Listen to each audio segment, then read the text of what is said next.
নমস্কার, আমি সন্ধ্যা। আজ আমি একটি নতুন রেসিপি নিয়ে চলে এসেছি। আমি বাজার থেকে শিঙি মাছ নিয়ে এসেছি। আমার ঘরের লোকের পেটটা একটু নরম হয়েছে, সেই জন্য শিঙি মাছটাকে আমি বাজার থেকে কেটে কুটে এনেছি। বাড়িতে এনে ভালো করে ধুয়ে আমি হলুদ আর লবণটা মেখে রেখে দিচ্ছি কিছুক্ষণ রেস্টে। এদিকে আমি গ্যাসে তেল বসিয়ে দিয়েছি। তেলটা একটু গরম হয়ে এসছে।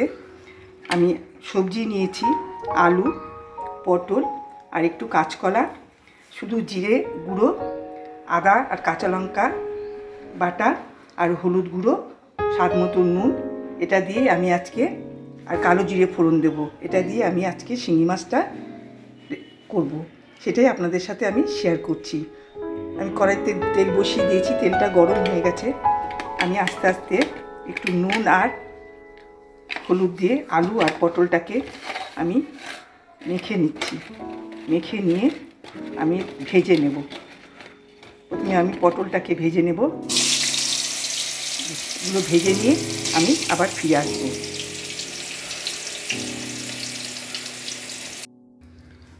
আমি আবার ফিরে এসেছি। গ্যাসটাও আমি একটু নিভিয়ে দিয়েছিলাম। গ্যাসটা ধরিয়ে নেব। গ্যাসটা ধরিয়ে নিলাম। কড়াইতে একটু তেল দিয়ে দেব। এবার আমি এই মাছটা যে নুন হলুদ মেখে রেস্টে রেখে দিয়েছিলাম, সেই মাছটা আমি এখন একটু সাঁতলে নেব। আগে আমি আলু, কাঁচকলা আর পটলটা আমি হালকা করে সাঁতলে নিয়েছি, ভাজিনি, সাঁতলে নিয়েছি। মাছটা আমি একটু পরে আমি সাঁতলাবো। আমি আগে মাছটাকে ভাজবো না বলেই আগে আমি করিনি, আগে সবজিটাকে সাঁতলে নিয়েছি। এবার তেলটা হয়ে এসেছে। এবার আমি মাছটা দিয়ে দেবো, সব মাছটাই একসাথে দিয়ে দেবো। আমি পুরো সাঁতলাবো, ভাজবো না। পেটটা নরম হয়েছে, সেই জন্য আমি মাছটাকে উল্টে পাল্টে নেব, পরে ফিরে আসবো। মাছটা আমি সাঁতলে নিয়েছি, বললাম না আমি মাছটা ভাজবো না, সেই জন্য আগে আমি সবজিটা সাঁতলে নিয়েছি, তারপরে আমি মাছটা সাঁতলে নিলাম। সাঁতলে আমি তুলে নিচ্ছি, নিলাম। এবার আমি কালো জিরে ফোড়ন দেবো। কালো জিরে ফোড়ন দিয়ে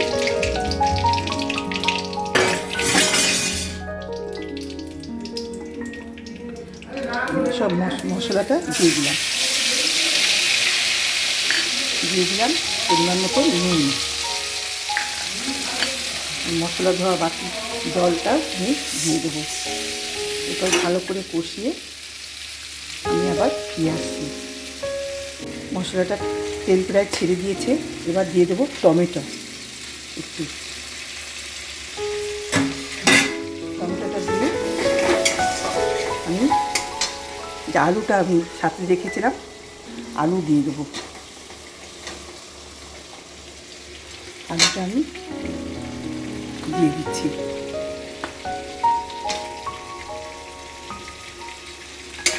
এবার ভালো করে আমি কষাবো। কষানোর পরে আমি কাঁচকলা আর পটলটা একটু পরে দেব। আলুটা একটু হাফ সিদ্ধ হয়ে এসছে বা একটু সিদ্ধ হয়ে এসছে। এবার আমি কাঁচকলা আর পটলটা দিয়ে দিলাম। দিয়ে এই মশলার সাথে ভালো করে মিশিয়ে নিলাম। নিয়ে আমি জল দিয়ে দেবো।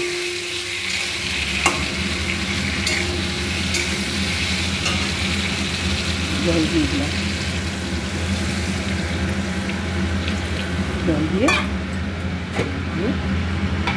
একটু নাড়াচাড়া করে ঢেকে নেব। ঢেকে দিলাম। এরপরে হয়ে গেলে আমি আবার ফিরে আসছি। আমি আবার ফিরে এলাম, যে ঢাকনাটা খুলে নিলাম। খুলে নিয়ে সবজিটা আমার ভালোই হয়ে গেছে, ঝোলটাও ভালো ফুটে গেছে, একদম রুগীর পত্ত ঠিক হয়ে গেছে। এবার আমি মাছটা যে সাথে রেখেছিলাম, মাছটাকে দিয়ে দিলাম। আগে দিলে মাছটা ভেঙে যেত, যেহেতু ভাজা না, হালকা সাঁতলানো, সেই জন্য আমি আগে দিইনি। এবার আবার একটু আমি ঢেকে দেব। ঢেকে দিয়ে 2-3 মিনিট রেখে আবার ফিরে আসবো। ফিরে এলাম 2 মিনিট পরে, ঢাকনাটা খুলে নিলাম। হয়ে গেছে আমার শিঙি মাছের রুগীর পত্ত। দেখুন খুব সুন্দর হয়েছে।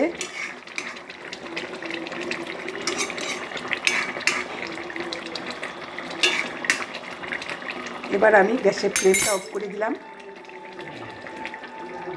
আমার রেসিপিটা যদি আপনাদের ভালো লেগে থাকে আমাকে একটা লাইক, কমেন্টস ও শেয়ার করে দেবেন।